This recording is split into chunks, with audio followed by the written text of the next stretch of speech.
குஜராத் மாநிலம் போர்பந்தரில் வசதிமிக்க வணிகரான கோகுல்தாஸ் கபாடியா, விரஜ் குன்வர்பா கபாடியா தம்பதியின் மகளாக 1829 இதே மே 11 பிறந்தவர் கஸ்தூர்பா. இவருக்கு 13 வயதாக இருந்தபோது அதே வயதுடைய தன் உறவினரான மோகன்தாஸ் கரம்சந்த் காந்தி எனும் மகாத்மா காந்தியை மணந்தார்.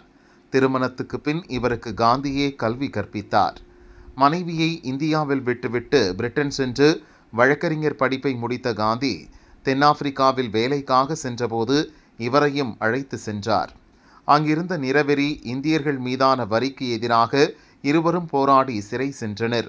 காந்தியின் தீண்டாமை ஒழிப்பு, அகிம்சை, சத்தியாகிரக கொள்கைகளை ஏற்று பல போராட்டங்களை தலைமையேற்று நடத்தினார். நாடு திரும்பியதும் சுதந்திர போராட்டங்களில் பங்கேற்றார்.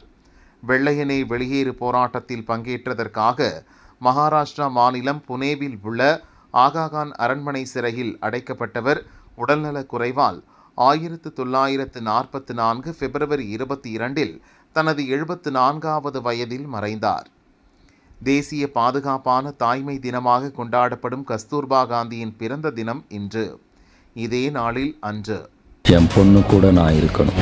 அதுக்காக இந்த உலகத்தையே எதுக்க சொன்னாலும் எதிர்த்து நின்று ஜெயிப்பேன்.